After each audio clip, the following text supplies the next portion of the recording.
Hello. Hello.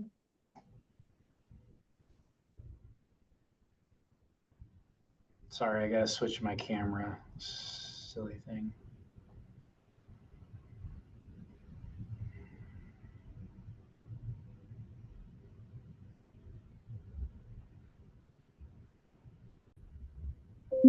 So, as I mentioned, what we're going to do is have these uploaded to a private YouTube channel. And today, what I want to do, I had you uh, look at these videos and/or read the materials, and we're going to go over the cases. There is time built in to just ask questions. There's a whole lot of information that was in those videos and in the lecture material. Uh, so I want to make sure people have a good understanding of kind of the basics here for management of OUD. Um, and before we launch into cases, I just want to kind of get people's perspective on the videos, what things that they still have questions about that we should address today. We have 2 hours to talk about this. I have three cases and about 20 to 30 slides. So each of the cases kind of goes over uh, uh, options for initiation of buprenorphine. And this is really focused on buprenorphine.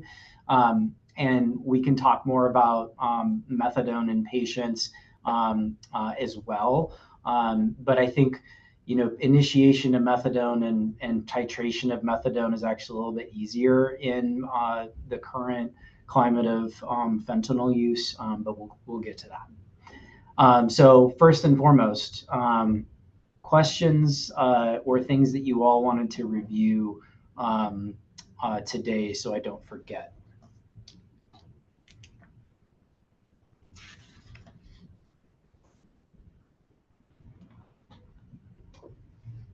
I'm going to force you to talk too.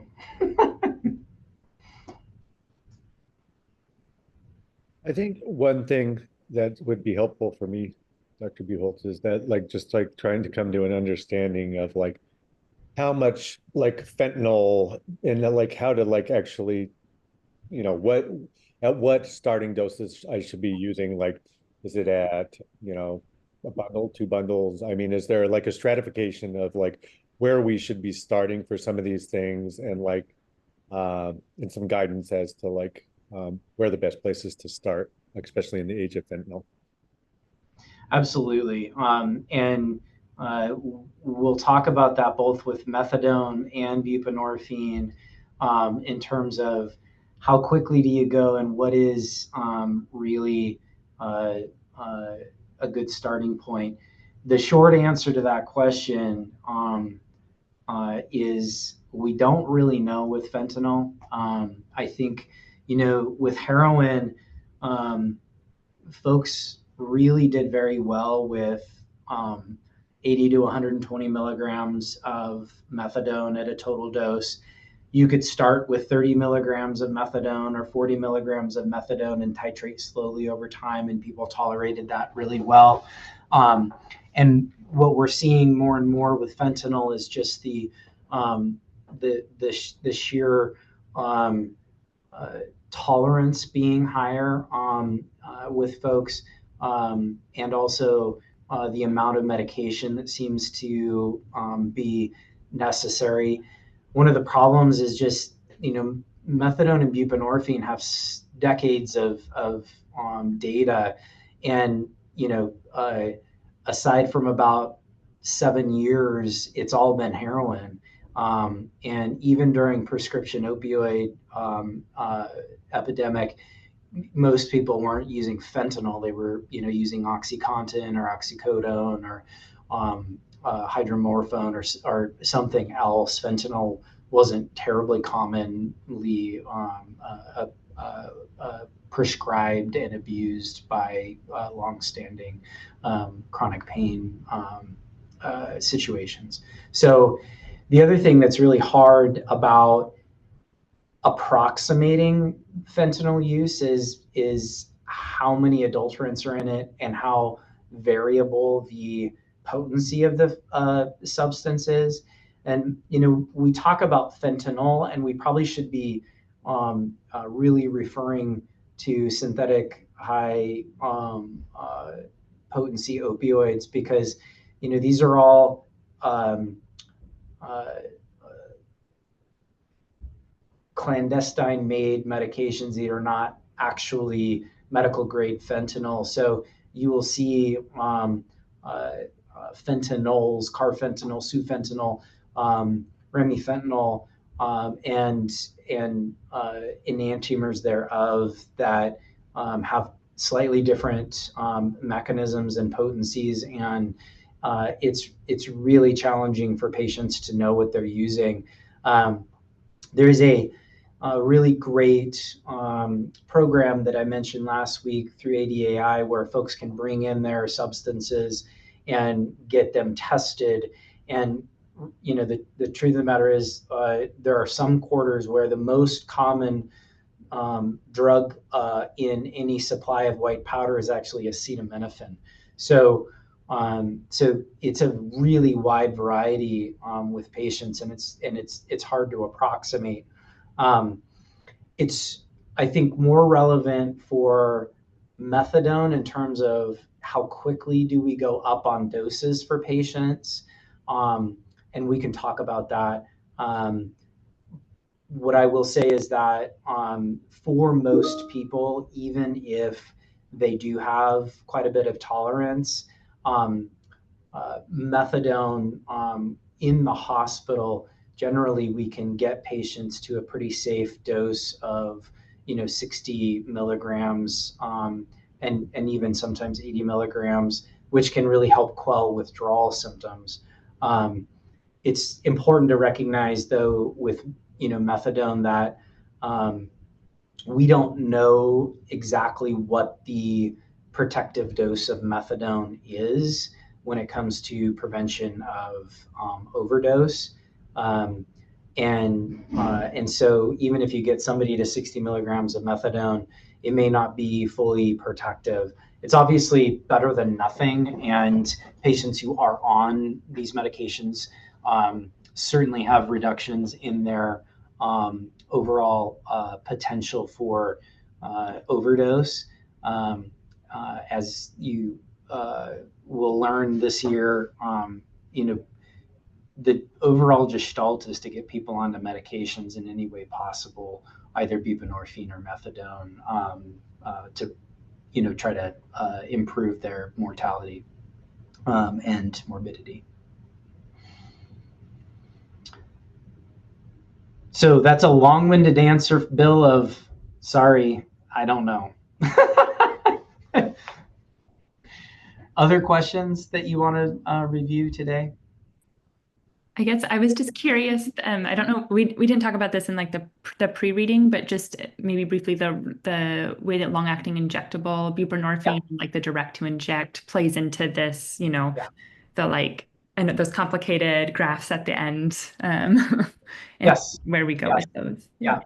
So I'll review the complicated graphs, and they're really only, I think, important in that if you understand the general concepts of fentanyl and how it's different than heroin, and how to choose medication, based on that, I think it's not as important to, look at those graphs or even make clinical decisions about things based on those graphs, because the truth is that, these are all theoretical. What we know more than anything else is whatever mechanism that you can get someone on buprenorphine or methadone is the right thing to do. And that's different for each patient. And there are some clinical circumstances that obviously lend themselves to various things. But I think the thing that we will review that wasn't in these slides that I'm going to update for the future for this website is the advent of direct to long-acting injectable starts for patients.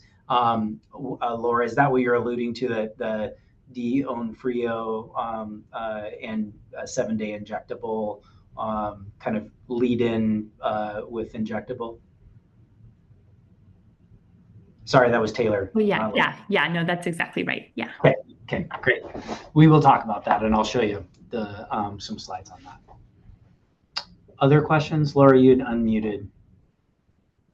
Oh, I was going to ask because I feel like I haven't used, I feel like I use naltrexone a lot more for alcohol use than opioid use, but I was curious about like uh, for patients that then have acute pain, like how, and then also like had a history of higher tolerance, like I don't know if that's like in the scope of today, but has been something I've been thinking about on consults at Harborview because a lot of people are coming in with traumas and then I feel But they're like on naltrexone.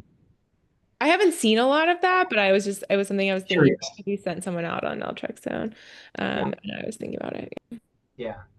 IM naltrexone is indicated for opioid use disorder according to FDA. It is incredibly rare to have a clinical situation where I will go to naltrexone as an option for patients with OUD, primarily because there is statistically clear evidence that patients do not start naltrexone as easily as they do buprenorphine. And the two large randomized trials, one of which was the LEASE study, which was in those lecture slides, it is inferior. In some cases where patients are just really adamant about it and don't want to be on an opioid, it can be used. But the question of how do you manage pain in a patient who has been started on naltrexone is definitely a challenging one, and one where you have to be creative with other medications. You can use lots and lots and lots of opioids and try to press through it. You can also use adjuvant agents that are non-opioid medications, and that's usually kind of the direction that we go, particularly with patients who have multi-trauma Harborview situations. Uses of essentially conscious sedation with benzodiazepines and ketamine, local blocks. This is really when to get your anesthesia pain colleagues involved in care with these patients, because you really do need pretty technical support for that, as it's not easy to manage. Ramita, you would unmuted. Yes, actually, I was going through the material and I got really confused about the macrodosing and microdosing of buprenorphine induction, depending upon the different opioids like fentanyl or heroin, like depending upon the affinity or the lipophilicity of the different opioids, how to initiate like buprenorphine, whether to go with macrodosing or the microdosing regimen. All right. Well, today will be a good day. We will review those within the cases. Other things that you all want to make sure that you understand. I don't know if this is something we talk about today either, but I was interested in any tips you might have for like how to counsel patients through all these different options. Like I was at Pathways yesterday and had a patient who was interested and she's like going back and forth between like low dose and then doing the injection and then just doing the high dose and getting it over with. And she had like all these different questions and I found myself getting into the weeds a little bit on like all the different options and just so any tips that folks have or that you have in your experience would be helpful. Yeah. So this is a great way to start this lecture, because I actually, this is the overall gestalt that I feel after, having done this now for, including my fellowship, 12, 13 years.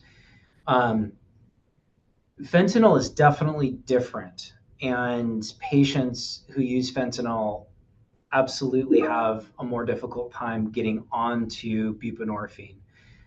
But at the end of the day, we don't really know yet what the best mechanism for getting patients onto these medications are with fentanyl. And so what I really try to make the overall kind of message is being on a medicine, methadone or buprenorphine, has the potential for reducing mortality by 50%. With methadone compared to buprenorphine, there's one caveat to that, and this is in the review article, and that is in the first month of methadone dosing, patients actually have a slightly higher risk of overdose compared to when they are in treatment and consistently in treatment.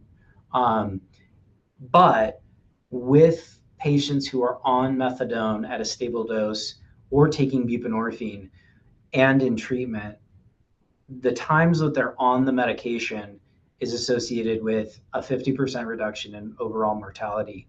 And so I tell patients, like, this is, when it comes to medication in medicine, this is one of the most effective. I don't care what field we're in. This is one of the most effective medications in methadone and bup for the disease process that we have, and really significant when it comes to continuing on the medication.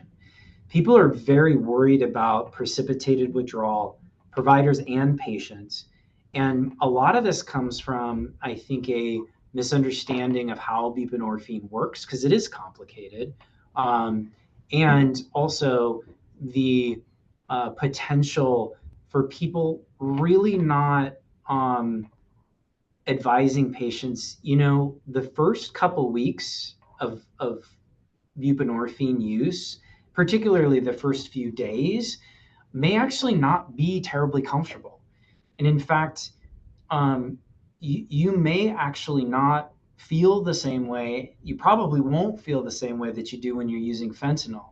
That's not what we're trying to do here. We're trying to make you not die, and we're trying to reduce your cravings to use. Obviously, we don't want you to have precipitated withdrawal, but if it happens, it's not life-threatening. We can absolutely treat it. And there's a whole lot of people who experience uncomfortable feelings when making the transition, and it's not precipitated withdrawal. It's, I don't feel the same way that I did when I was using fentanyl.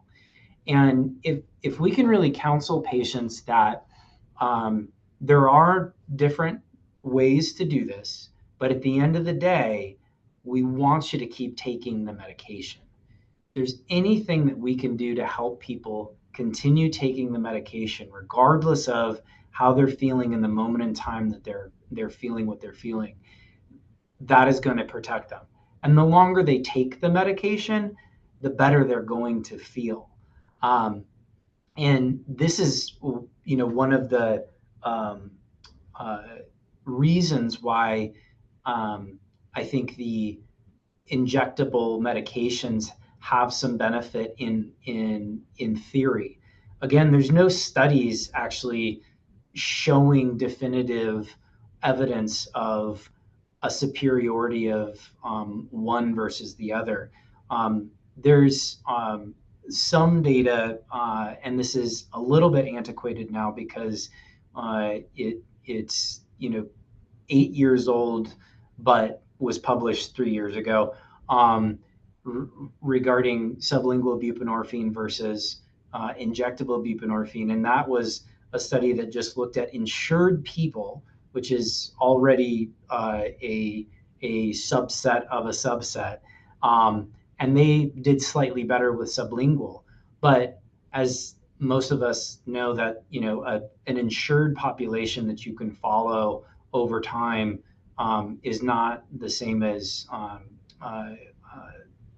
patients who are experiencing homelessness, don't have insurance, more history of trauma.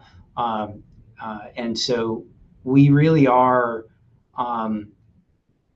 from an overall goal perspective, get the patient on the medication by any means necessary.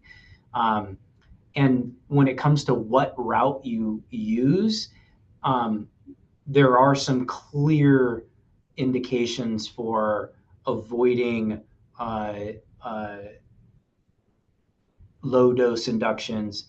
There's some clear indications for let's get the patient on a good medication dose or a higher dose induction. And then situations where it's very clear that the patient really wants an injectable medication and prefers that, and it makes sense to do that.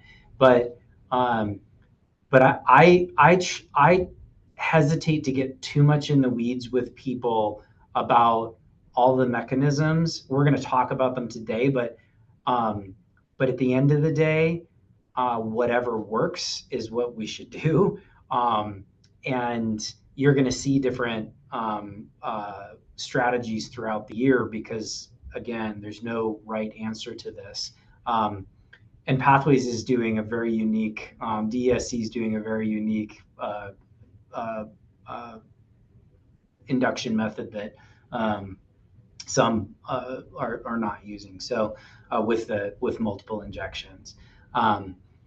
So your question is a really good one, and I think we should try as much as we can to avoid that the getting in the weeds. And I actually think our gestalt should be a lot more counseling patients on the importance of getting onto these medications and validating that it sometimes can be a difficult transition. We try to make it as seamless and low symptom as possible, but we got to really emphasize continuing the medication. All right, so we're going to go over a couple cases, and as we go, please, I want folks to engage as much as possible. So I'm going to ask folks to read questions, and we'll kind of go around the room with some of these responses. So, Mike, would you mind reading this for us? Yeah, for sure. So this case is called naloxone in the field, I guess. And it's a 42-year-old man brought into the emergency department after his girlfriend had called 911 due to an overdose on blues. Girlfriend administered one dose of intranasal naloxone, about 4 milligrams, with moderate improvement in breathing, but ongoing alterations in consciousness. EMTs arrived and administered follow-up dose of 8 milligrams naloxone, resulting in significant improvement in consciousness. In transit to ED, patient begins experiencing opioid withdrawal. On arrival to the ED, patient's symptoms are as follows. Okay, before we move on to the symptoms, have people seen folks require multiple doses of naloxone? And why is that phenomenon happening? So everybody nodded their head. What is the theory about why that is the case? I guess, does it have to do with the half-life of Narcan being so short and fentanyl being lipophilic, long half-life, and it kind of certainly outlasts the Narcan's presence? So that one, yeah, absolutely is important to keep in mind. If a patient has responded to naloxone, it doesn't mean that they're protected come later in the day, because fentanyl does have, if you are taking it on a repeated basis, because of the lipophilicity and because of the binding affinity to the receptor, has the ability to come back onto the receptor after naloxone is worn off, particularly the intranasal naloxone that only lasts a few hours. But what about the needing multiple doses of naloxone? In the past, 4 milligrams of naloxone for heroin was sort of ubiquitously helpful. And in fact, all of the previous formulations of naloxone were 4 milligrams, and now we're seeing 8 milligram formulations come to be.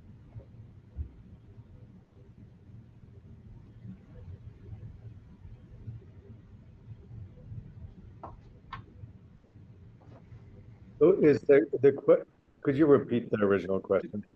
Yeah, why are people needing multiple doses of naloxone when historically one dose of naloxone really has helped people with heroin overdoses respond pretty quickly? Why is fentanyl different? So maybe like thinking K value and an affinity for a receptor? That's absolutely one thing. What else? Does it have to do with like that dual mechanism that you were talking about in the video with the chest wall rigidity and decrease in tidal volume? Yeah, so that's the other thing that is important to recognize, is that there are multiple reasons why. With heroin, what we really think of is the suppression of the um, uh, uh, respiratory drive that is centrally acting, mediated by the mu receptor. So that's one reason. The other is just purely the potency of fentanyl is much more than heroin. And so when you look at the lipophilicity, the binding affinity, and then the pure dosing increase compared to heroin, you just have a much more potent opioid. And so this is just kind of a manifestation of that. All right, so this is the symptoms the patient's experiencing. So I want all of you to take a look at this and rate a COWS based on the symptoms here. So you can all read those symptoms.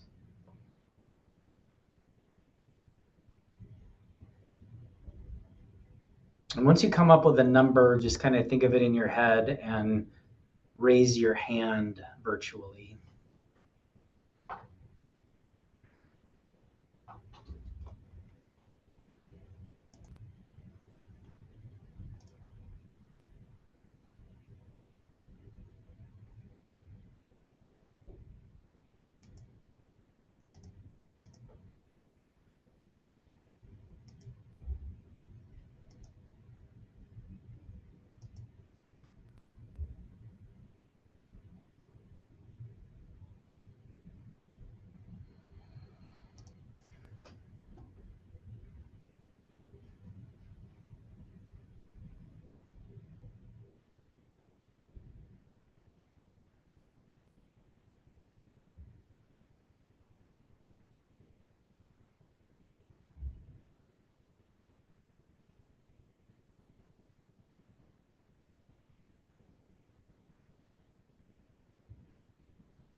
All right. So most of us are there.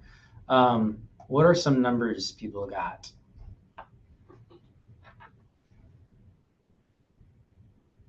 I was between like 15 and 17. Okay. Great. What else? I said 13. Great. What else? I said 17 as well. Okay. So Said this is 19. 19? Yep. Yeah. Yeah. No, I like it. I like it. The point of this is to show that there is some subjectivity to it when it comes to rating.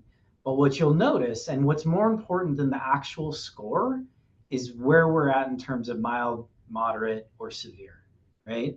So though some of us said 13 and some of us said 19, it was all moderate, right? So moderate opioid withdrawal is uh, where we're at with this patient. And so I want you to keep that in mind, both for this and for CWAS and other things, because the inter-rater reliability of these exams is not based on the actual number, because there is a range, but the inter-rater reliability is excellent when it comes to, is this mild, is this moderate, or is this severe? Make sense? Okay, cool. So he's requesting something to treat my withdrawal. So what are the clinical options for this patient right now?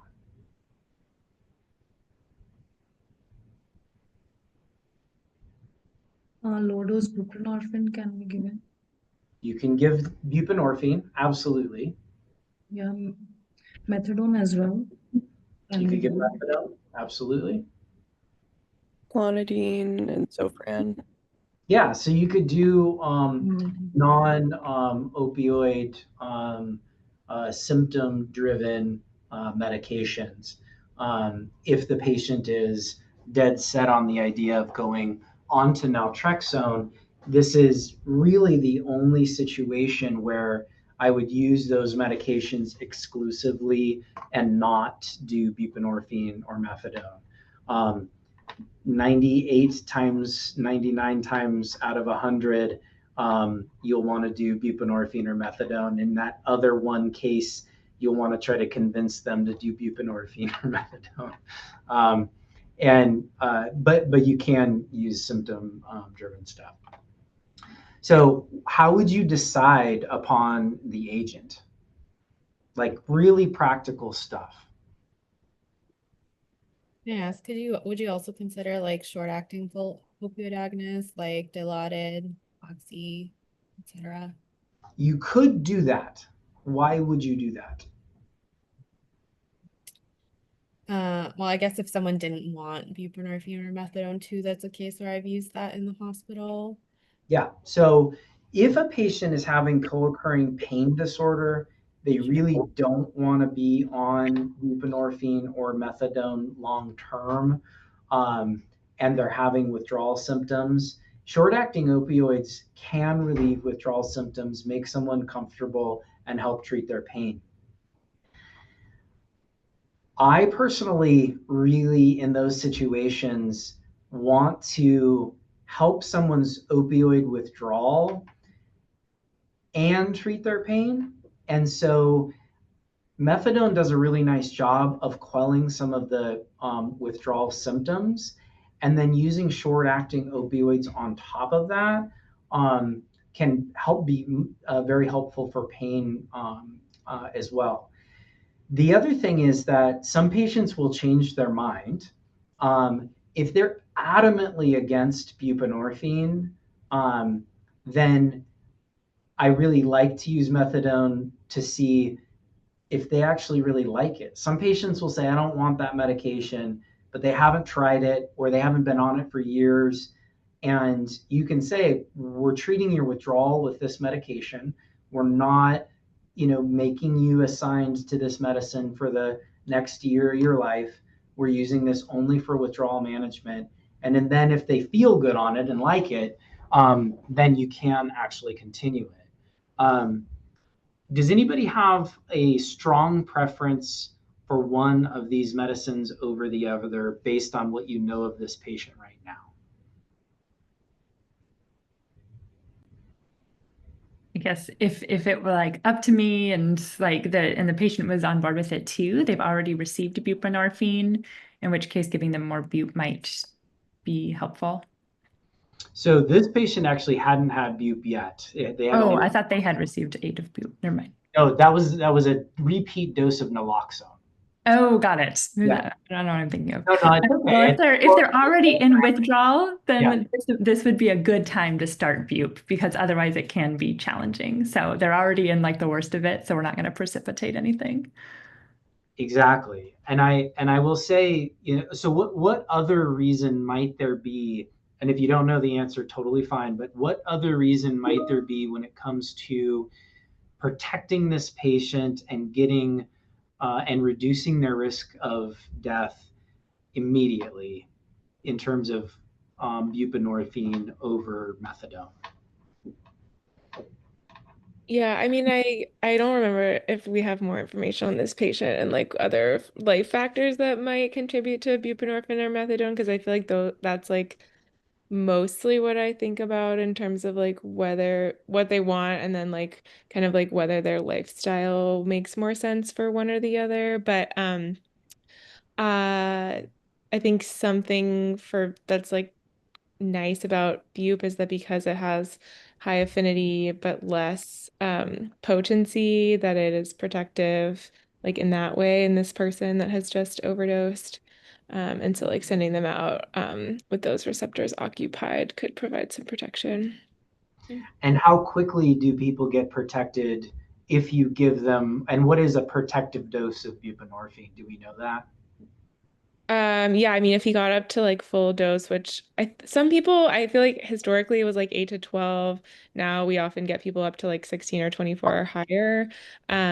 But this person could pretty quickly, like today, get up to 16 or more.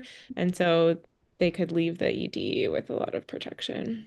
Exactly. So immediately, right? The moment the person ingests 16 milligrams or more of buprenorphine, you have them protected for 24 hours.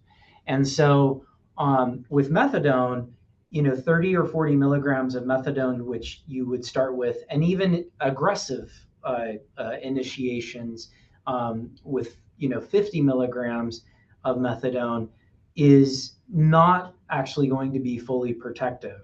If somebody is taking buprenorphine at 16 milligrams, their risk of overdose on fentanyl is incredibly low. And so you're immediately getting somebody protection. And if you look at that 2001 review article that I sent you, I think it's actually, I mean, it's really should be required reading for every medical student in the United States because, it's the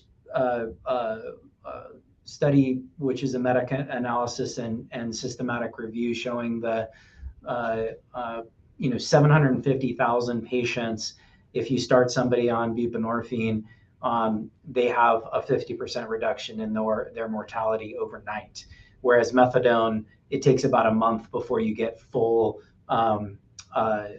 receptor occupation, historically in the ways that we have increased methadone for those patients. So if I have a patient who says, what do you want? What do you think is best, doc? I don't have no idea. It's buprenorphine every single time until buprenorphine hasn't worked, and then methadone. So what are the other potential benefits, or shall I say the other way around? What are some of the problems in terms of methadone for these patients? Access. Access is literally the biggest problem with methadone. So let's just review the general gestalt here. So methadone is what schedule? 1, 2, or 3?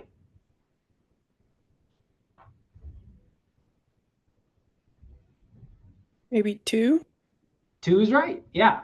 The reason why it's different than buprenorphine is based on are you hearing me okay? Yeah. Okay. My video is starting to go sideways, so I just want to make sure. So methadone, because of the safety profile, has historically been a Schedule II medication. It still is a Schedule II medication, but what does that actually mean? What does being Schedule II mean for methadone? It has a medical purpose, but has higher inherent risks than Schedule 3. Correct. And practically speaking, you cannot prescribe methadone for a patient who has opioid use disorder. You can dispense methadone from a DEA waivered opioid treatment program, but you cannot actually write a prescription. And so methadone, if you want it, you have to be able to have access to an opioid treatment program. In the state of Washington, we have 51 counties, 54 counties. Of those, how many do you think have methadone or OTPs?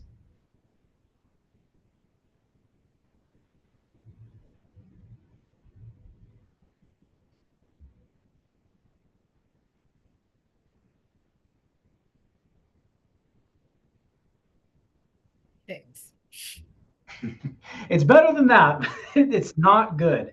So it's 24 of counties in Washington state have methadone. That means there are more counties that don't have OTP than do have OTP. And so you absolutely want to ask the question with a patient when you're trying to decide buprenorphine or methadone, where do you live? Do you have access to transportation? And can you meaningfully get to a place on a regular basis? So according to the original rules with methadone, how many days per week does someone have to dose when they initiate methadone? I think originally it was 6. Absolutely correct. So 6 days per week, patients were expected to come to a methadone clinic and dose. Does anybody know the dosing hours for most methadone clinics?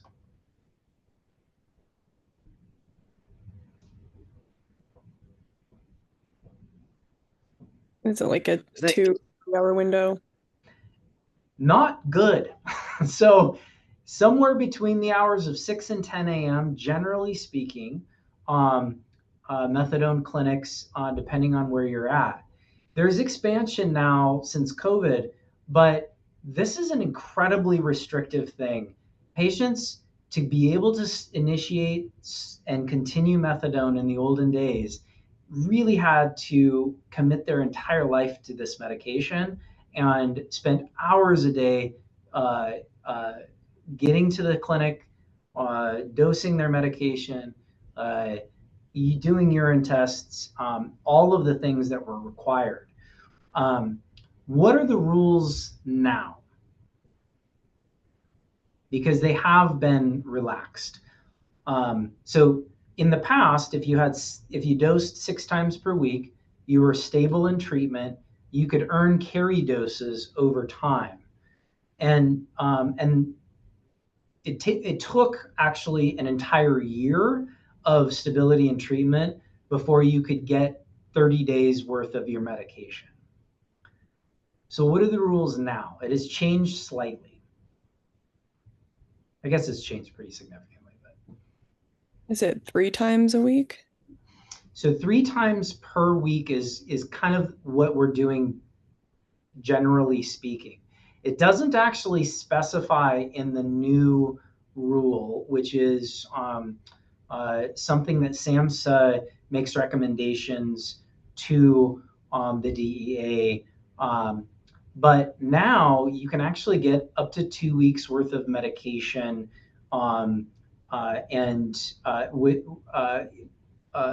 in the initial treatment phase of for patients. We do 3 times a week here at the VA.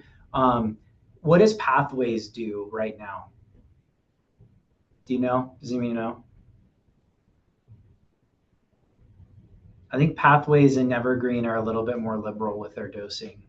But the rule now is that you actually can give people up to 2 weeks worth of medication um, uh, dispensed to try to reduce the barriers for people. And does anybody know what the risk of overdose is for methadone when patients are initiating methadone compared to past years where we've liberalized our dosing of methadone? I.e., has more methadone to patients increased overdose risk, or not made a difference, or reduced overdose risk? I'm going to go on a limb and say it has reduced it because people are probably using less other opioids. Exactly correct. So Canada, UK, Portugal, Germany, Norway, Sweden, all of these industrialized countries allow methadone to be prescribed in outpatient clinics. We are still one of the only industrialized countries that is mandating that methadone still be dispensed in DEA waivered clinics. And so there's definitely improvement with COVID and our new rules, but increasing take homes for patients does not increase risk for overdose. And in fact, that wasn't the concern when the rule was actually put in place long ago when methadone was approved. Do you know why they did this? Why 6 times a week was the recommendation? It's never been because it's not safe. Concern for diversion, maybe? Exactly correct. Legal mumbo jumbo that I don't care about. So I shouldn't be so flippant, but the thing to really take away is, patients, I want them to be able to take this medication. I want people to take buprenorphine. I don't want them to sell it. If they do sell it, I want to know why, and I want to be able to help the patient. But I'm not the cops, and I don't necessarily worry. The only time I worry about diversion is if somebody is using their bup or methadone to sell in order to get money to use meth or other opioids. That's the only time that I get concerned about it. And in those situations, there's ways to mitigate that and or change the treatment plan to reduce those risks, i.e. long-acting injectable buprenorphine. All right. What starting dose of each of these medicines would you give in this situation? Because there are variable doses that we could use.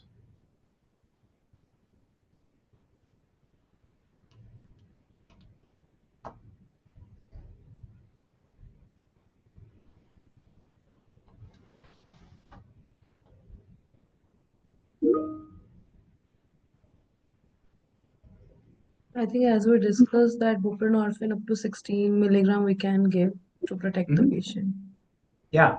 So 16 milligrams of buprenorphine is totally safe to give in this population.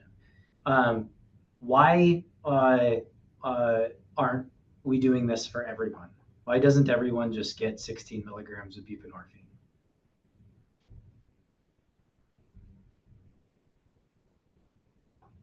What risks are involved in giving 16 milligrams of buprenorphine?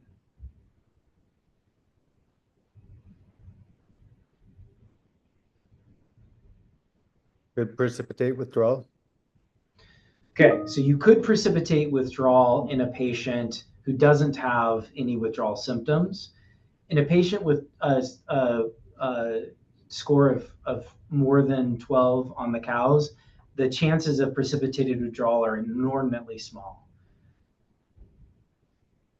theoretically, but it wouldn't prevent me in this situation. Sedation. That's literally the only thing that we see in these patients. They can get sedated. If someone has a history of right-sided heart failure, COPD, emphysema, asthma, and is in the hospital for pneumonia, buprenorphine potentially can be uh, synergistic with other medicines to reduce respiratory drive. But buprenorphine in itself has never caused an overdose in an adult in its existence. When it's combined with Xanax or with alcohol, when kids get a hold of it or pets, there have been overdoses. But this patient with this situation, the risks of giving 16 milligrams are very, very, very low. Why not give a low dose of buprenorphine? Because you won't feel very much better. The potential is that it won't be effective. And what you're really wanting as much as possible, if you can get it, is the patient to feel good on the medicine. If they associate that dose of medication with feeling better, it will make the continued treatment with that medication a lot easier. So I am always trying to get people feeling better in whatever mechanism possible with the buprenorphine. So this is one of those complicated charts. First and foremost, do people want me to review this? I probably should. Yes?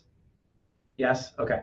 So the lay of the land here, this is like the most complicated looking chart in the world. But it's also fairly straightforward once you get a good sort of barometer. So that x-axis here is a bup agonist or withdrawal balance, or excuse me, pre-bup agonist withdrawal balance, meaning where is the patient when it comes to feeling that they are having their mu opioid receptors stimulated versus, well, I don't have enough opioid in my system and I'm feeling withdrawal. So everything to the left of the x-axis is withdrawal. Everything to the right axis is right of zero is feeling agonism. On the left side is after getting medication, what is the balance that you expect someone to have? And then on the right side is what is the potential for having precipitated withdrawal based on where they're at on this scale.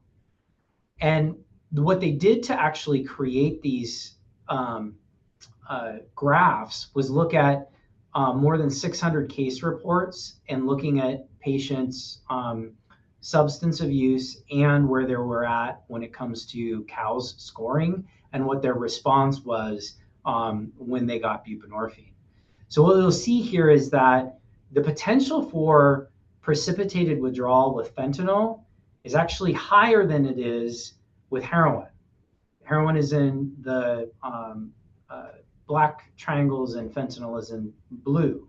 And again, that goes back to the lipophilicity, the binding affinity, and the pure agonism that it does occur per dose at the mu opioid receptor based on the differences in potency of heroin and fentanyl. What you'll see also is that methadone is more likely to be associated with precipitated withdrawal if someone is in an agonist phase. What you'll also see, though, is if someone's in withdrawal, it's actually not so important what medicine or substance they've taken before. They generally will respond pretty well to buprenorphine. So this patient is living here, correct? What is likely to happen if you give them buprenorphine? Do they go up on this scale, meaning that they have an agonism of the receptor or they feel agonism, or are they more likely to have withdrawal symptoms or feel withdrawal?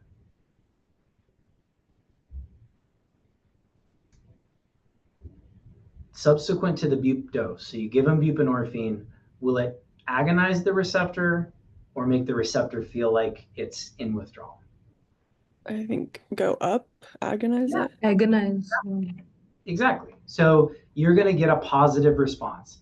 And what we want for every patient taking buprenorphine is for them to feel that the buprenorphine that they're taking is agonizing the mu opioid receptor and not actually precipitating opioid withdrawal. And the only cases where you really see that are in these patients to the far right of this um, graph who are fully agonized with mu opioid that with an opioid that stimulates the mu opioid receptor more than buprenorphine. So this is the difference in terms of the microdose, macrodose when it comes to where you're again at the pre-induction opioid balance. So if someone is in full mu opioid agonism, that is really the time to consider microdosing or low dose inductions for patients. In a situation when someone is in withdrawal and withdrawal is really predominating what symptoms they're having, you're pretty safe doing any dose of buprenorphine, and making sure that you're giving them a dose that is going to be agonizing is more likely to occur with a large dose induction. Obviously, if a patient has opioid withdrawal and you have concerns about sedation or the patient feeling overly groggy, you can give a lower dose and people will likely respond okay if they're in full withdrawal. But generally speaking, I recommend doing 8 to 16 milligrams. And then what you'll want to do is a follow-up assessment of their cows in 30 minutes. So this patient in particular got, let's say, 16 milligrams of buprenorphine. And then after 30 minutes, their repeat cow score was 4. So what's the next step in the management of this patient once you've given that medication in the emergency room?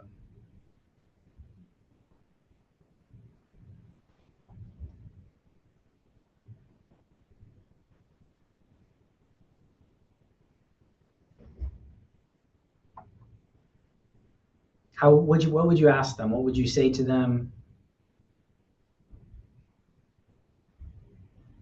I guess you could ascertain if they're experiencing like subjective symptoms of withdrawal, even if we're not obtaining that objectively on our COWS score. Perfect. So an objective COWS score of 4 is good for a patient who feels much better subjectively. We're reassured that this medicine is obviously working in the right direction.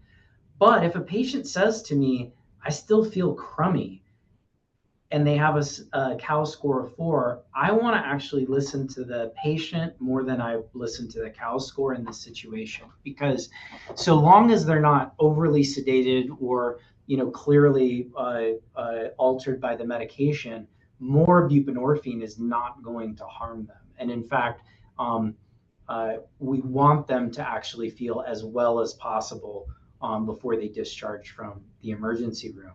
So I would ask them, how do you feel? If the patient still feels unwell, you can absolutely give them more medication in that moment. So then when you're discharging them, the most important thing after starting buprenorphine is what?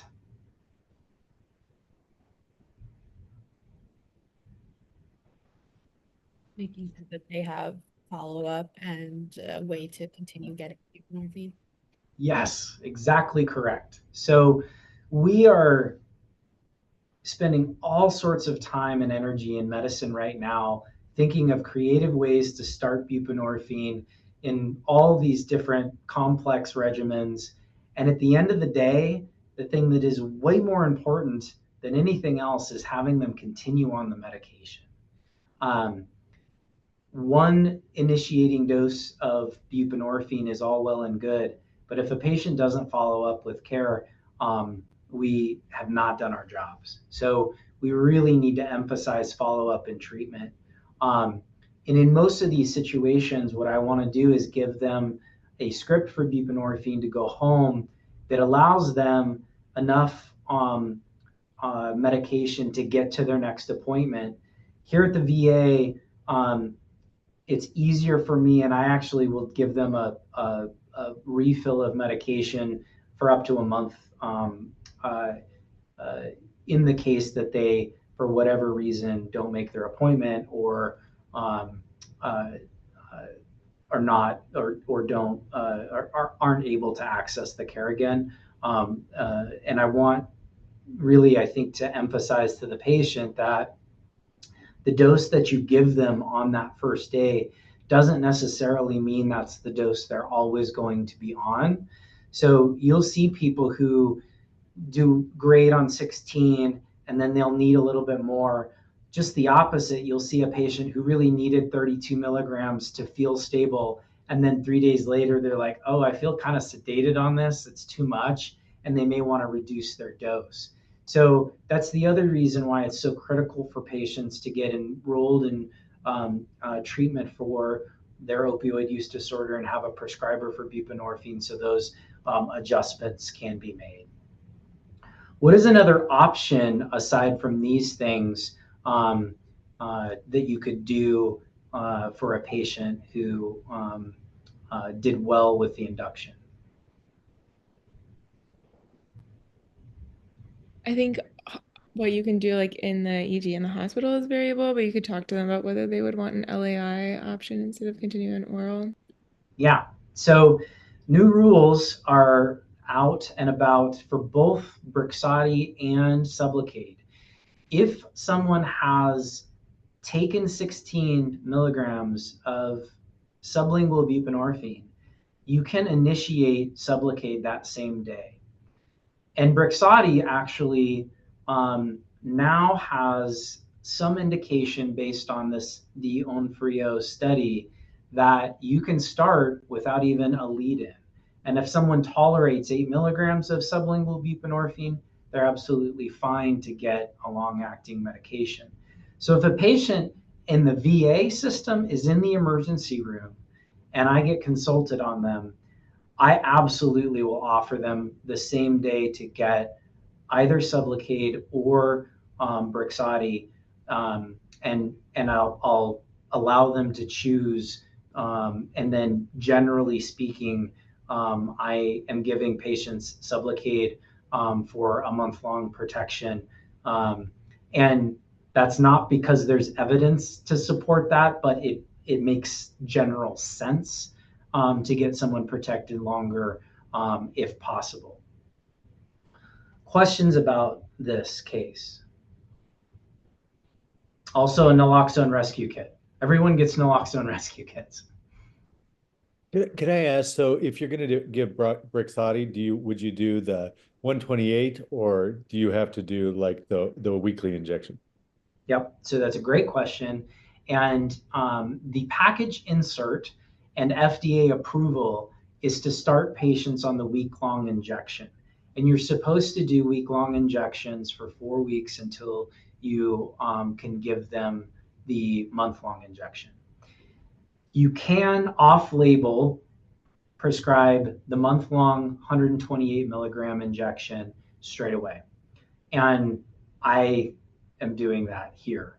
I have been doing that since it came on the market because our pharmacists here are fantastic and reasonable people.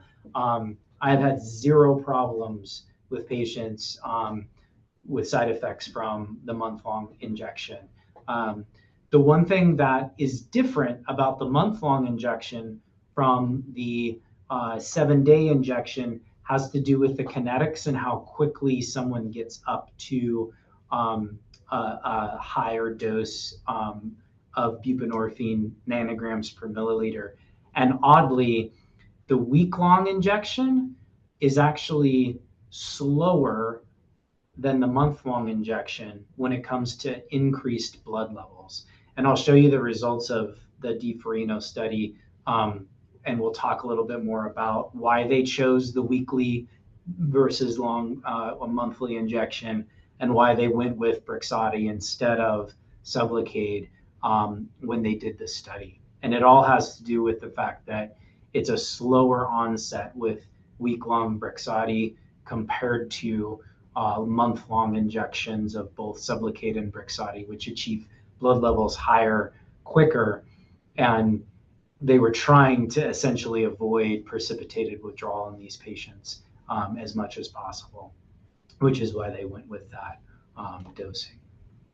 And sorry, so you said if you've given somebody 16 of you, that you're comfortable transitioning to LAI.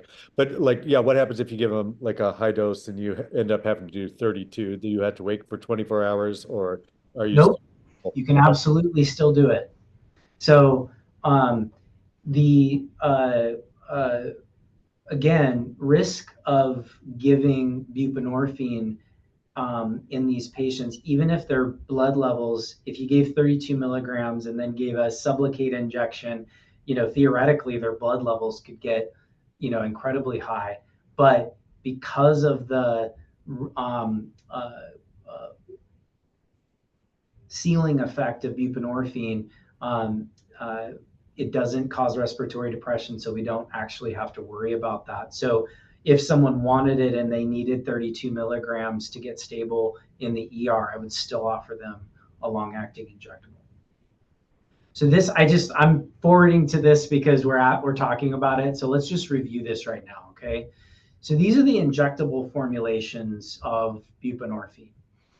What you'll see in the middle here is what daily sublingual dose compares to Brixadi in the weekly and Brixadi in the monthly. And these are just purely based on blood levels. So if you look below, you can see the trough, the average, and the max. On the left is sublingual at 8, 12, 16, 24, and 32 milligrams. And then they compare that to Brixadi 16, 24, 32, and Brixadi monthly 64, 96, 128. We're going to stick with Brixadi for the moment. So what you can see here is that blood levels actually are really good with the long-acting injectables. They outperform sublingual almost universally. Even at the lowest dose of Brixadi of 16 milligrams, you're still actually coming close to the average dose that someone will have with 32 milligrams of sublingual buprenorphine. And once you get to 24 milligrams of the weekly Brixadi, you're there. It's also more stable. Troughs from sublingual buprenorphine, if you see here at a 16 to 24 milligram clip, are actually fairly deferential to the maximum doses. So there's less consistency just from a blood level standpoint with sublingual buprenorphine compared to the injectable medications. So, hey, Dr. Buholt, I don't think we're seeing your slide. Thank you for telling. I'm not following. Oh, Okay, that makes sense. Okay. Do you see it now? Yes. Okay. All right. Sorry about that. So I just just reviewed that. But you can, do you see here the troughs and max and averages? Okay. So the next thing is to actually compare Brixadi to Sublocade. So what you'll see here is that 300 milligrams of Sublocade, once you've been on the medication, on the sustained formulation of the medication, actually achieves much higher blood levels than even Brixadi at the highest doses. So Brixadi at the highest dose achieves an average blood level of about 3.9 nanograms per milliliter, whereas Sublocade is at 6.3. Is there a statistically significant difference in that and or meaningful clinical difference? We do not know that. So So these are all theoretical sort of benefits. But the one thing I will call out that's important for both Brixadi and Sublocade is that you can see this on the top right, which is Sublocade in the first month at 300 milligrams, actually does not achieve the same blood levels that you will find over the course of the maintenance dose. So it takes about 3 months to 4 months before you get really stable, good blood levels of buprenorphine in the injectable formulation. The Sublocade chart here is very similar to the Brixadi chart when it comes to building this up over time. Sublocade just gets there a little bit quicker and a little bit more robust in terms of the nanograms per milliliter. Do you at the VA do like the booster doses of the Sublocade, like when people are starting on it?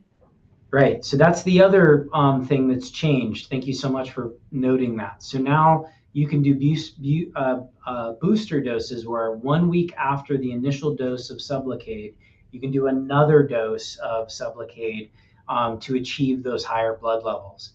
The other thing that they've changed is that you no longer have to have refrigeration right up until the use of Sublocade. Previously, the package insert said that you can't go more than 12 hours without refrigeration in order to inject patients with Sublocade.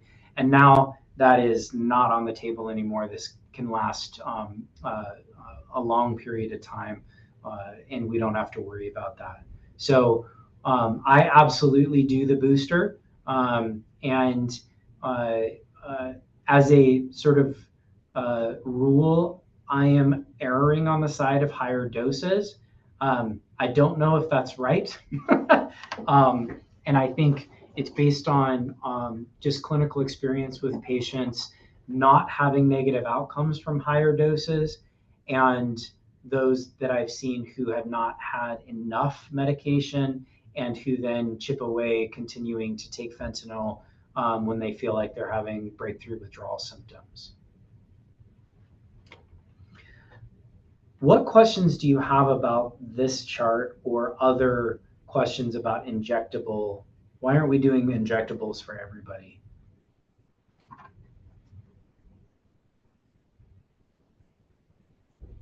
Do you need a prior auth, or is it sometimes not covered? It's money. That's exactly right. Some patients obviously prefer not to have an injection, and that's fine. These are subcutaneous injections. The one difference between Sublocade and Brixadi that in rare occasions can be meaningful is that you can actually excise Sublocade. You can surgically remove it, whereas Brixadi is a much less amount of liquid, and so patients are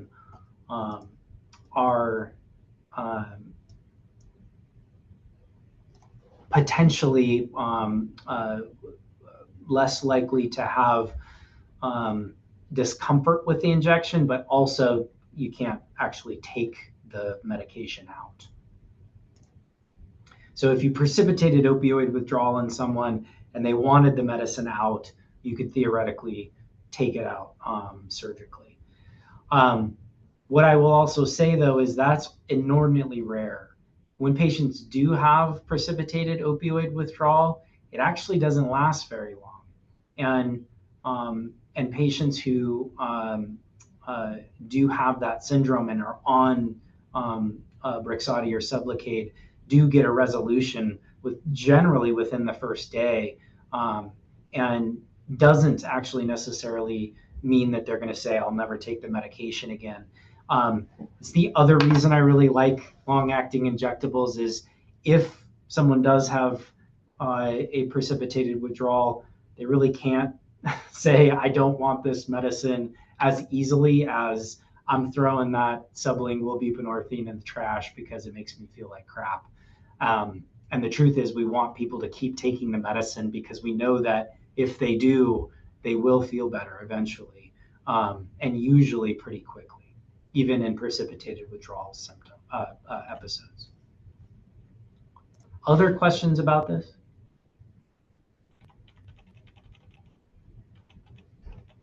All right, let's go over this next case. So, someone read this for me. A 23-year-old woman presents to the ED with severe pain in the left antecubital area extending to her shoulder. The ED provider assesses the patient, diagnosing phlebitis and cellulitis. Patient states that she has been injecting both methamphetamine and heroin. She's interested in starting treatment of her substance use as she feels her life is out of control. So what other things do you want to know about this patient right now prior to addressing her opioid use disorder? How's she using? So great question. So injection use of heroin and methamphetamine is what she says she's doing. Any other disorder like blood-related infections she's suffering from, like HIV or something? Yeah, so no other medical conditions aside from what appears to be kind of run-of-the-mill cellulitis and phlebitis. No sepsis or any other stuff. Kind of like do a lot of open-ended questions, try to just like kind of understand the DSM-5 criteria. I mean, she's injecting heroin and methamphetamine, and that usually confers like a severe use disorder, but. Exactly, but you want to make sure that you have a diagnosis of opioid use disorder, the frequency of the use, when her last use was, how long she's been using, all of those things go to help understand where she might be in withdrawal and what her chances potentially of precipitated withdrawal are. The more people use for the longer period of time that they use, they're at higher risk for precipitated withdrawal. And this is not evidence-based, but in my clinical experience, patients who also have co-occurring amphetamine use are a little bit trickier and have a more difficult time initiating on buprenorphine at times. I have literally never had a patient have precipitated withdrawal who was not also using amphetamine for whatever that's worth, regardless of the COWS scoring. Previous treatment episodes, super important because you want to know what this patient will respond to and or wants. If there's experience with one of these medicines that did work, you want to know that. If it didn't work, you want to know and why. And then patient preference is always really important, along with transportation and just practical things. Can they actually do methadone? The other things for labs and screening, urine drug testing for this patient is not 100% necessary. She's already saying she's using amphetamines and heroin. Why would a UTOX with a fentanyl screen be useful? It's relatively uncommon these days to only be using heroin. So it's possible that what she's describing as heroin might have fentanyl in it. So yeah, making sure that the patient knows what she's getting and you're treating. Exactly correct. Great. You want to do pregnancy tests on folks who are in the window of potentially being pregnant. That does not deter you from using a medication, but if she were pregnant, which medication would be preferable if, for instance, she was not in opioid withdrawal quite yet? Methadone. Exactly correct. So patients who are pregnant, particularly first trimester, you want to make sure that you are really careful about initiating buprenorphine because spontaneous or precipitated opioid withdrawal can be associated with spontaneous abortion and or complications. Again, it's not contraindicated whatsoever. Buprenorphine is a great medication for pregnant women, as is Suboxone, and you can use those medicines. But in those situations, generally, my preference for these folks is to start methadone and then do a low dose crossover onto buprenorphine. I generally also want to offer patients admission to the hospital in those scenarios, not just because there's an increased risk for complications related to starting medicines, but also because a lot of times you really want social work support for these folks to make sure that they have follow-up and are getting prenatal care. This is a great time and opportunity for women and pregnant people to get started on medication, and often is actually a really positive improvement in their lives. Patients noting that being pregnant is actually a huge motivator for them to stop using. Liver enzymes, hepatitis, HIV. EKG is kind of plus minus for this situation. Some people absolutely want that. If a patient is medically compromised and you're starting methadone, there's a reasonable argument to get a baseline EKG. All right, someone read this next thing.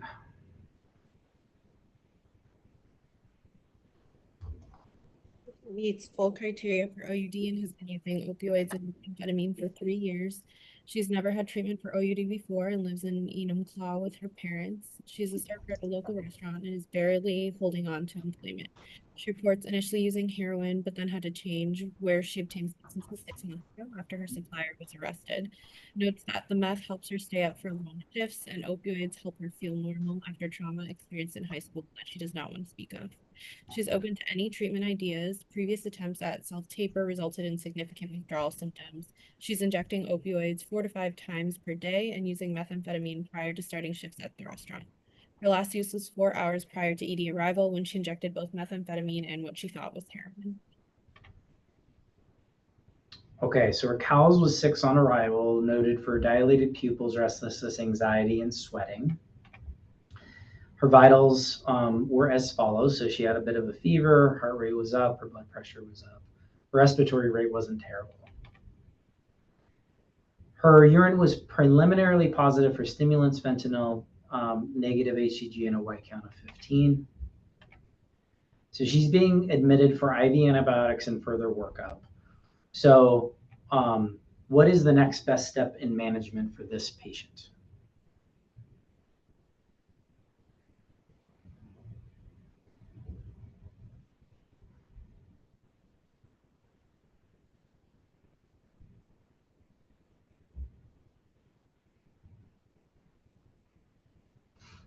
Maybe give the 8, I would say. Okay. Any other ideas? Like you could do a lot of I probably wouldn't give her 16 milligrams of bupe, but maybe depending on her preferences, if she wants to do like a low dose bupe initiation, or if there's a methadone clinic around Enumclaw that she's like set on methadone, then you could give her methadone now. I think like 8 milligrams of bupe could lead to some precipitated withdrawal, but might also be reasonable. Would 16 or 8 be more likely to cause precipitated withdrawal? Ooh, I guess because 8 is in the middle and that wild graph we looked at, so actually maybe 16 would be better. So what I would say is you could do anything.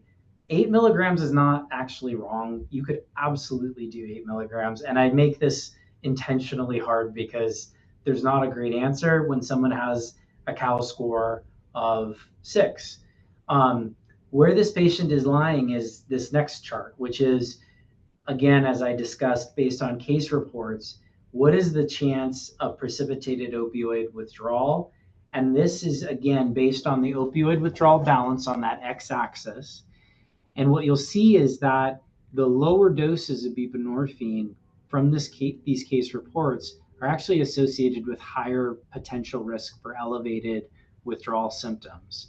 So I would do, in this case, either 16 of buprenorphine, wait, give other medicines, or give 1 dose of methadone now. The other thing is to know is it's not wrong to give a short-acting opioid in this situation. It kicks the can down the road a little bit. but it's not, for sure the wrong answer. So if we give any of those medicines, the likelihood is that it goes down. Even with 8 milligrams, you're probably safe in this situation, but I personally would favor a larger dose induction, or if the patient's going to wait and can have a little bit of clonidine to make them feel a little bit better, depending on what their symptoms are, and then do a large dose induction when their COW score gets a little bit higher. That'll just reduce the chances potentially of having a precipitated withdrawal. The other thing is, it's not also wrong to start buprenorphine or methadone and then do a low dose titration over to buprenorphine for those folks. It's just a little bit more complicated and takes a little bit more time. So what questions do you have about this case? Does this make sense?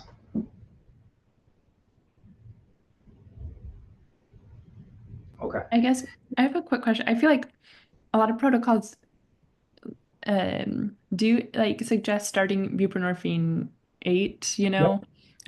TID. When would we do that? It Yeah, sounds like it's probably not ever super reasonable.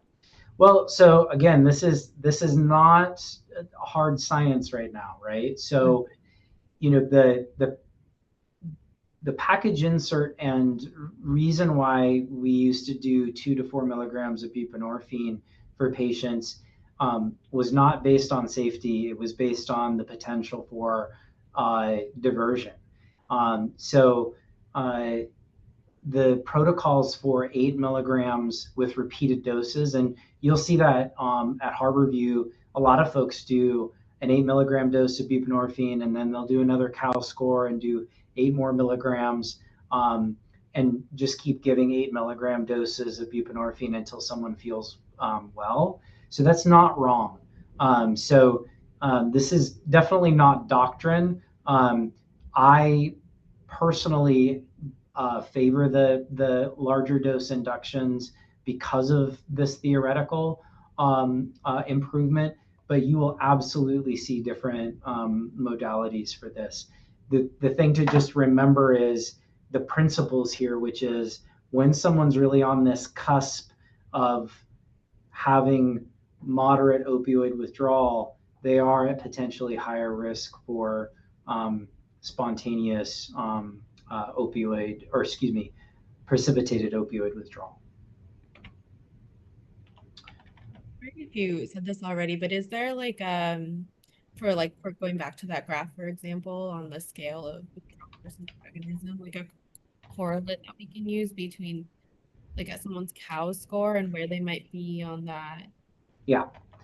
So this is a great question because everybody is different, and you will see some patients COWS scoring be wildly different than another's based on their subjective findings. So I think that it's really important to actually not just do COWS, but to ask the patient where they feel like they're at in terms of withdrawal. Is this real, like, significant withdrawal for you? Do you really feel unwell?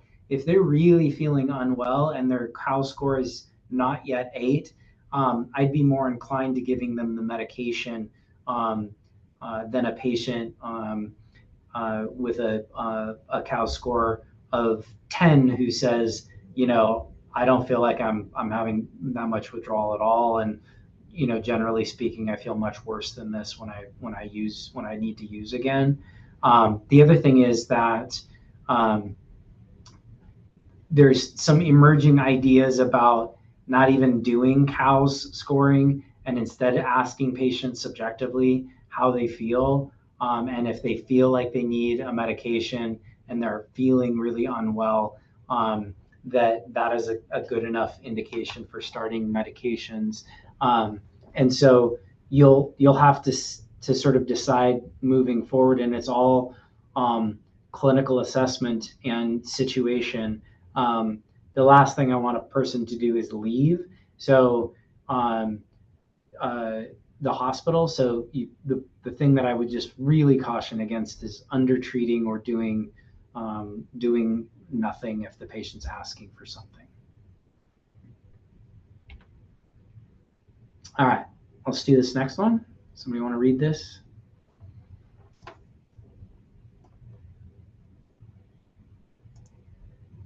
A 54-year-old man presents to the ED with worsening productive cough, shortness of breath, and fever, diagnosed with pneumonia. Patient reporting use of fentanyl via inhalation 6 to 8 times per day for the last 18 months. Prior to his ED arrival, he smoked fentanyl in the parking lot, but did not tell providers he did so. ED stay was extended due to volume. Patient became short of breath and started getting anxious that he was going into opioid withdrawal. Stated to providers that he really needed something for withdrawal. Despite generally good oxygen saturation, provider and ED worried about respiratory issues with administration of higher doses of bup gave initial dose of 2 milligram buprenorphine. 45 minutes later, patient reports severe withdrawal, cows greater than 20. Patient now stating that he would like to leave ED so he can get well. What is the next best step in the management of this patient? Great. So what happened here? Didn't give near enough bup, and I don't know, he may not have had an appropriate cow to even give him start him on bup. Correct. He probably wasn't in withdrawal and we gave too little. So what is the definition of precipitated withdrawal? Technically speaking. Increase of cows of greater than 5 after giving bupe. Yep, exactly correct. And that's obviously quite different, right?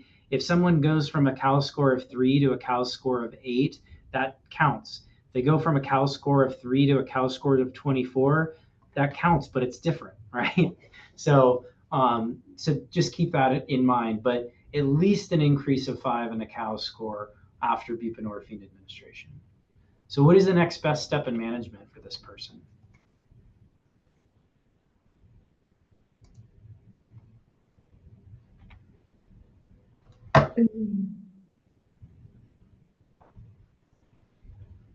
I gave it away. I thought I had the thing set so it wouldn't do it, but so I would give 16 of buprenorphine. I would just give more buprenorphine. We've already precipitated opioid withdrawal in the patient. So he's living in this elevated risk precipitated withdrawal, right? But we've already the horse is out of the barn, and so giving more buprenorphine actually has the potential to improve his symptoms and agonize the mu opioid receptor. What if he continues having withdrawal symptoms after you give 16 milligrams of buprenorphine? I think we will give more, like 8 to 16. Yes, just keep giving more. Literally, until you get to 32 milligrams of buprenorphine, you don't know that they may actually respond. Once you've gotten to 32 milligrams, some people are giving like 64 milligrams and all sorts of things. But once you get there, you really have to start thinking about other adjuvant medications that are non-opioid to try to help the patient with anxiety, with restlessness. And in these patients, when I have them on the inpatient unit, I actually really like using benzodiazepines for them in conjunction with buprenorphine because it can really help with the agitation associated with the withdrawal and get them through that precipitated phase of treatment. I had a question. I've also seen people give like Dilaudid on top of the bupe to like try. Do you find that effective?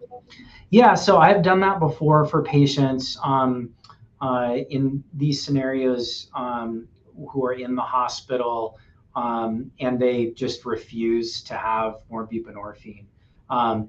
And it is effective. It absolutely can be effective.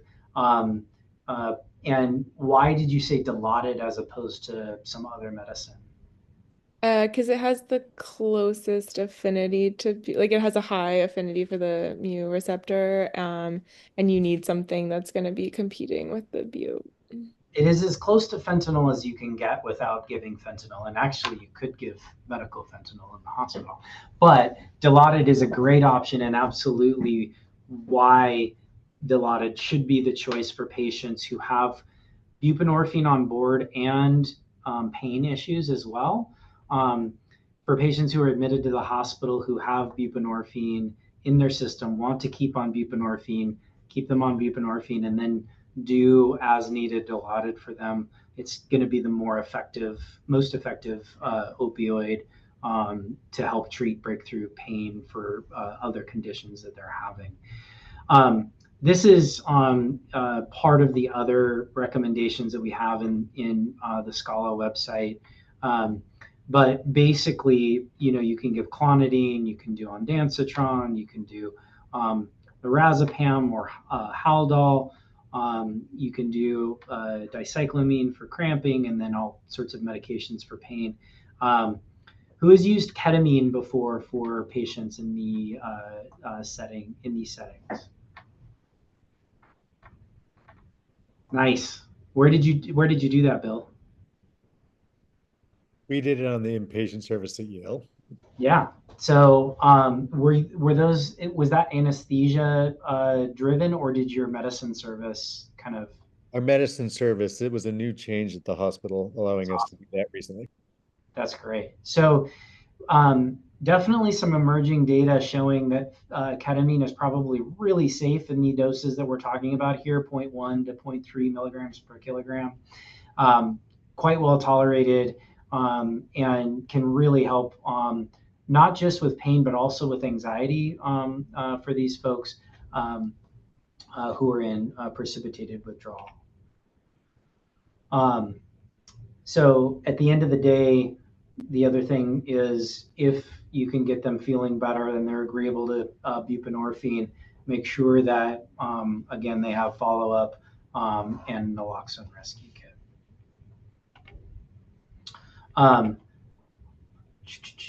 Next case.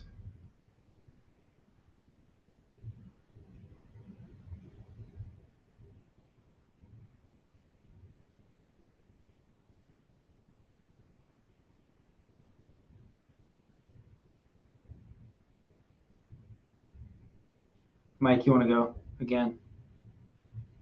Sure, why not? 24-year-old college student who started smoking fentanyl 8 months ago, which has escalated to the point where he dropped classes this quarter but wants to get back on track with school and stop using as he is worried his parents will find out and cut him off financially.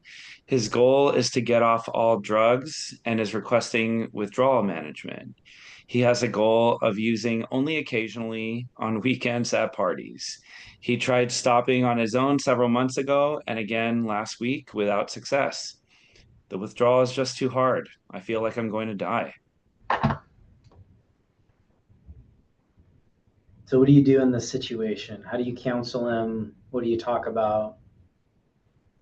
What are your options?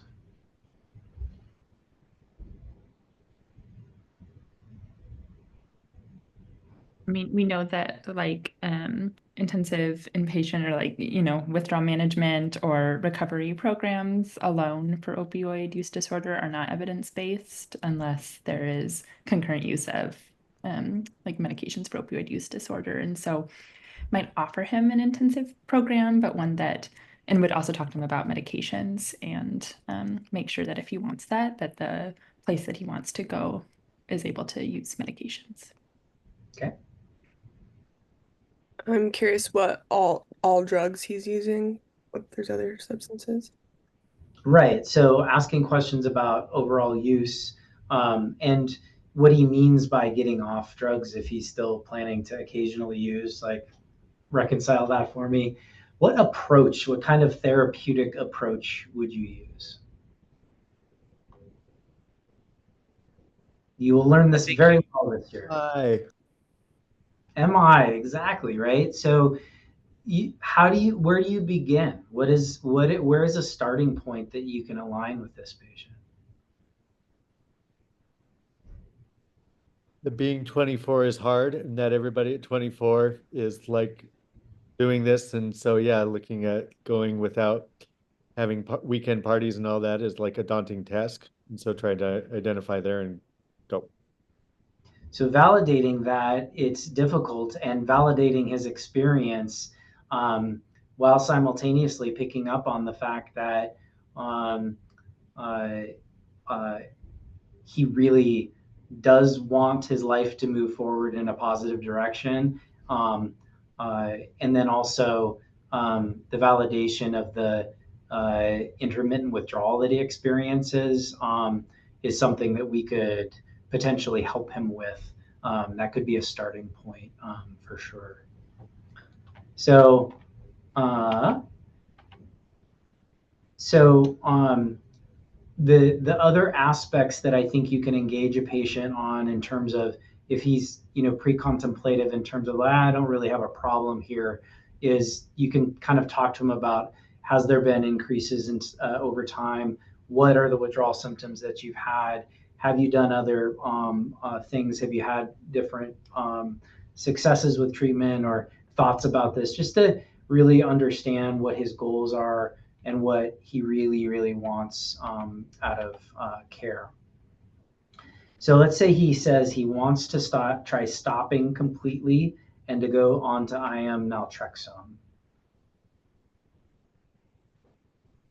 I mean, I think my first question for him is like, he already said that he kind of wants to keep using, and I don't know if you understand. Maybe we've evaluated his goals a little bit more, and like whether his goal is like truly abstinence, whether his goal is just to like kind of have more control over his use. But naltrexone won't be a great choice if he's like continuing to try to use. If he wants to continue to try to use and feel something. Yeah. I had a guy who, and this is it takes all kinds, was like, I just feel so much peer pressure. I want to use, and um, naltrexone for someone like that would be absolutely fine. You definitely want to try to counsel around the peer pressure situation, but naltrexone would be an option. The uh, the thing I think is really important is to really counsel the patient about the logistics of this, right? How do you actually go about this? Um, could you actually give naltrexone to a patient in this situation um, uh, kind of straight away? And if you did, um, what would you do, and how would you like? What scenario could be that you could get somebody onto naltrexone this same day? I guess I don't remember if it said in the story, but I don't think it did, like how long it's been Yeah. since his last use and stuff. It didn't sound like he was like in the moment withdrawing, but if he says like, I'm not withdrawing right now, but it's like been a little while since I used, then you could do the test dose of naloxone and see if it seems like the time. So if somebody is using fentanyl, when do you feel okay about doing IM naltrexone straight away with no naloxone test?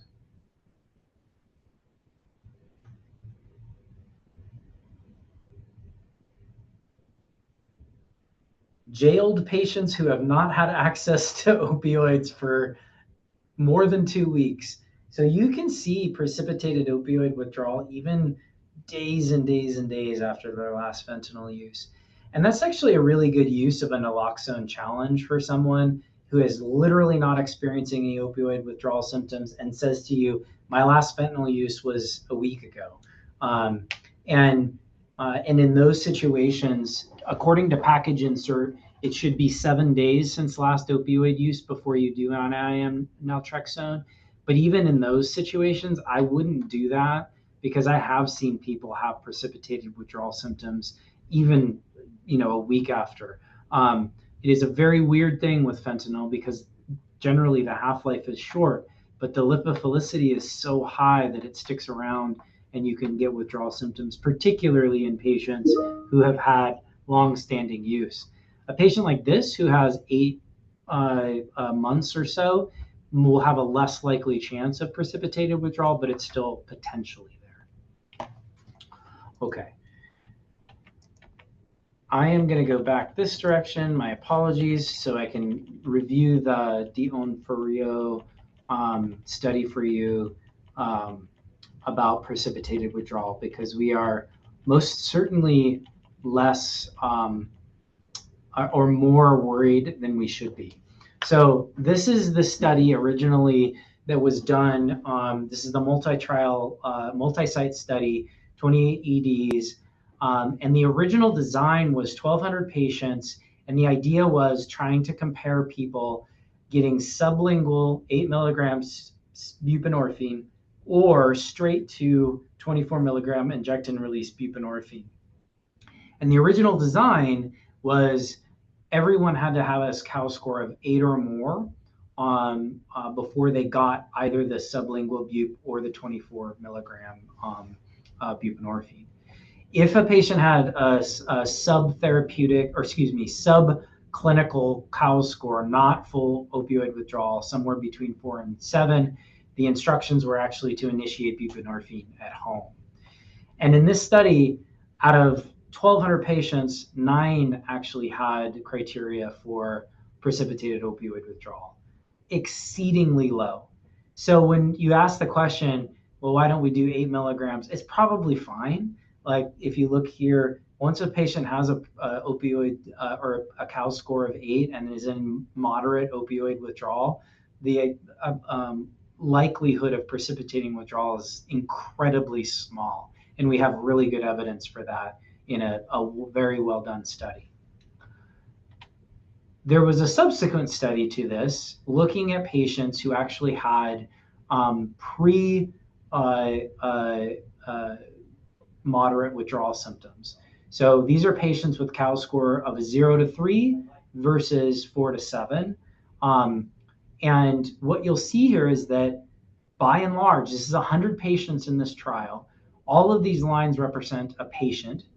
And what you'll see is that 7 patients out of the 100 actually had statistically significant opioid withdrawal that got worse in a precipitated withdrawal fashion. And what I'll call your attention to most readily here actually is that even with precipitated withdrawal, most patients, and the only exceptions to this were 2, the one dotted line, and that patient left the emergency room and didn't follow up, or that last line where it spikes at 210 minutes. Everyone else's opioid withdrawal, even though it did spike, it went down. So even with a precipitated withdrawal syndrome, at 240 minutes, everybody was headed in the right direction. So this is, again, a very likely low risk, high reward situation. So these are patients who are getting 24 milligrams of buprenorphine straight away. And in situations where you don't have time or the patient's unwilling to wait for withdrawal symptoms, it's likely a great option for them. It's also, and the reason why they chose this is because blood levels increase slowly. It also really is a good medicine for folks who may have had a break in their treatment from buprenorphine, may have gone back to using some illicit fentanyl and wanting to continue their buprenorphine, but you're in a situation where you don't know how much bup is in their system versus fentanyl, and you don't know the balance. If they've tolerated buprenorphine and done well with it, it's likely a good option for those folks. Okay, what questions do you have? How long, when somebody gets the week-long injection as part of the direct to inject, do you know how long it confers like an overdose protection benefit?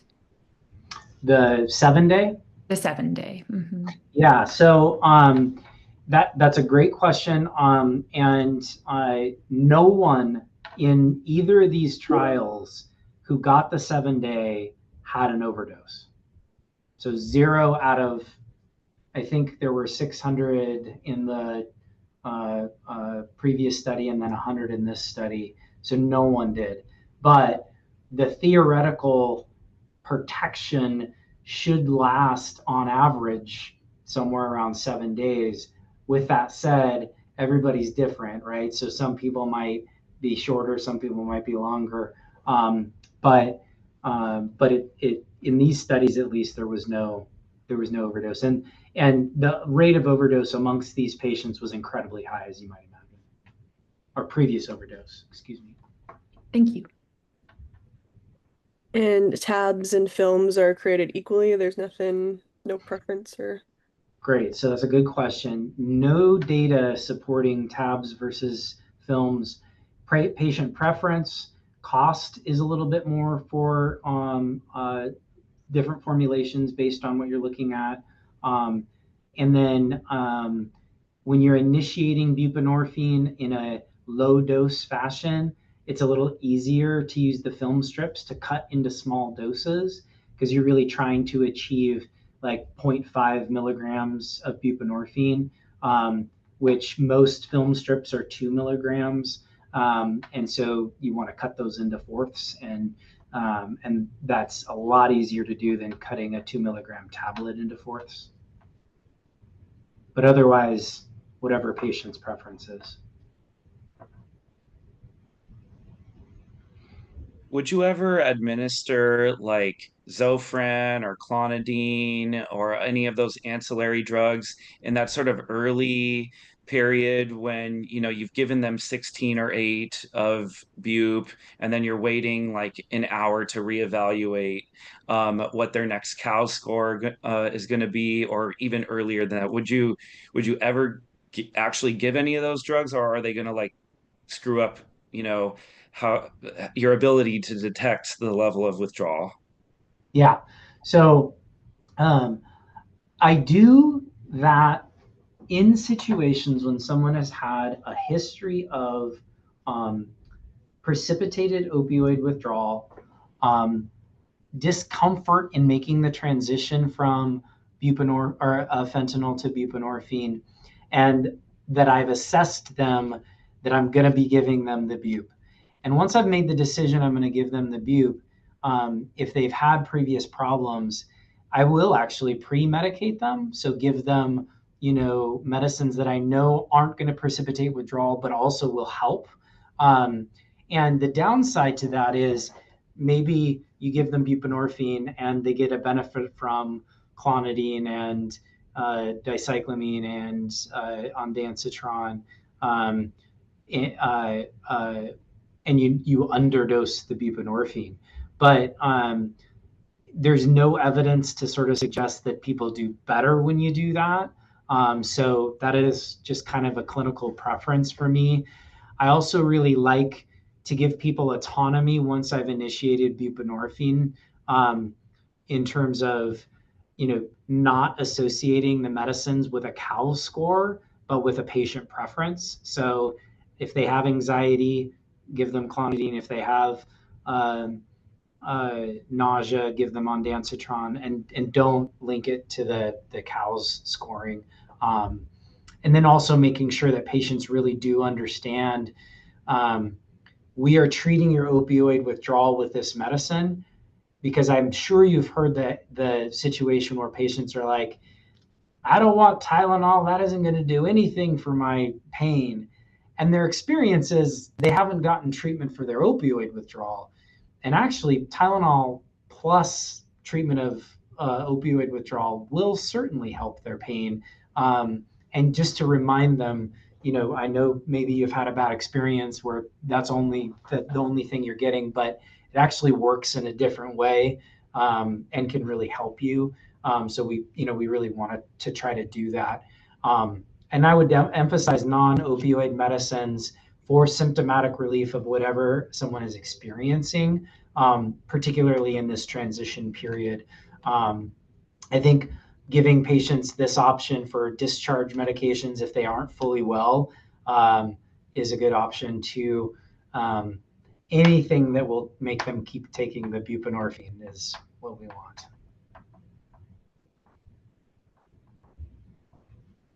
Great. Other questions? We're at 4 o'clock. We're at time, so I want to respect everybody's time. I really appreciate your attention today. If you have more questions that we didn't get a chance to review today, please email them to me and we'll review them in the beginning of the following or of the next week lecture. So that'll be every week. We'll do just a consolidation, make sure that there's no lingering questions. Next week, Dr. Veith is going to be giving you the lecture on alcohol. I'll introduce him. I'll send the same sort of pre